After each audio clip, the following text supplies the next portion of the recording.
RMDs, or required minimum distributions, is a concept that unfortunately limits how much we could pass on to our kids or to our spouse from our retirement account. It's a way for the IRS to kind of check our ability to, or limit our ability to pass along our IRA and create generational wealth.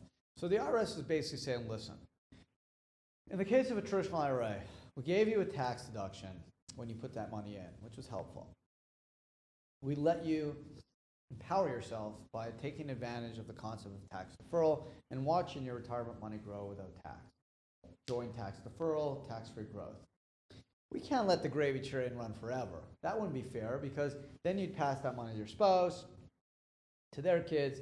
It would be a way of passing on wealth from generation to generation. It would be un-American. It would be a way to create generational wealth like the Rockefellers or the Kennedys. And we don't want to do that. It's not my rules. I'm not a big fan of RMDs. I don't think you should have to give it back. If you don't want to, if you haven't spent it, you should be able to reap the benefits of saving. That's why I like the Roth IRA. Roth IRA, there's no RMDs. How about that? You hit 70, you can keep making Roth contributions. You don't have to take RMDs. You could pass it along to your spouse tax-free and pass it to your kids who do have to take RMDs, but there's no tax. So at least you get one more generation who can benefit from your Roth tax-free. But going back to the pre-tax IRA, once you hit 70, there's a table.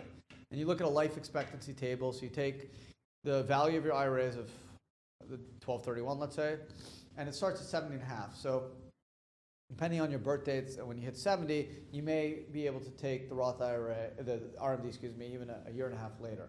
But once the process starts, you take the values of 1231 and you multiply that by a fraction, which comes out to about 3 to 4% of your IRA value. So if you had $100,000 at 71, let's say, you're going to put in about $3,000 each year until you get older, and that fraction gets maybe to 4 or 5%, because they want you to dwindle your IRA at some point so they can get the tax revenue that they've helped you accumulate and get that back into Treasury. So basically, the way it works is the IRS is giving you the ability to defer and grow your retirement account, but at 70, you got to start paying it back. It's about 3 or 4%. You have to pay tax on it. That amount is added to your income tax, and you just pay tax on the aggregate amount at your whatever tax bracket you're in. The whole play is that hopefully your tax bracket at 70 will be less than it is today. So that's why some people like pre-tax. I'd rather not pay any tax. That's why I like Roth. And there's no RMDs. But again, you have different formulas, different tables. You can take it a single life expectancy. If you want to take it quicker, you can take it quicker. That's just a minimum amount. So there's different ways of taking it. Some people need it.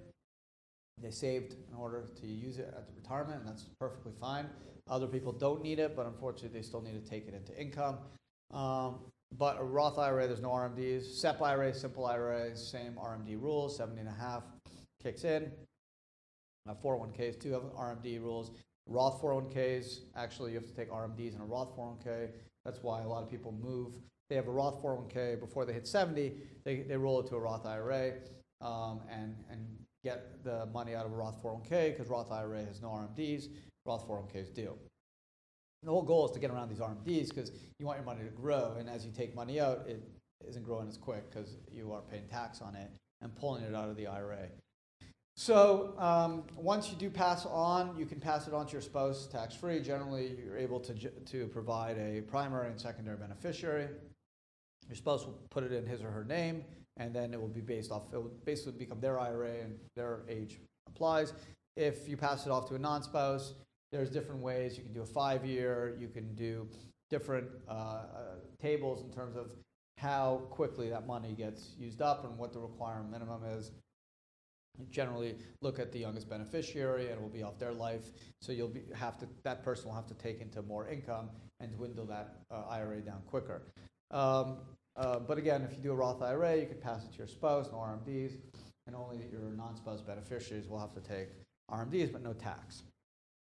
So the RMDs are a way for the IRS to limit the growth potential of your IRA, and it's just the way it is. Unfortunately, the gravy train has to stop at some point. they've given you many, many years of tax deferral, and eventually they want you to pay up. and they need that money, obviously, to pay for programs that they're allocated that revenue towards. So all in all, the RMD rules are there as a mechanism to stop generational growth, tax-free growth, generational passage of wealth. In a Roth IRA, it's a little bit easier to continue building because you don't have to take the RMDs. If you need to take it, you could. And again, the RMD is just a requirement amount. But again, you need to consider them because it's your exit strategy if you have a pre-tax retirement account, and it's something you'll just need to think about.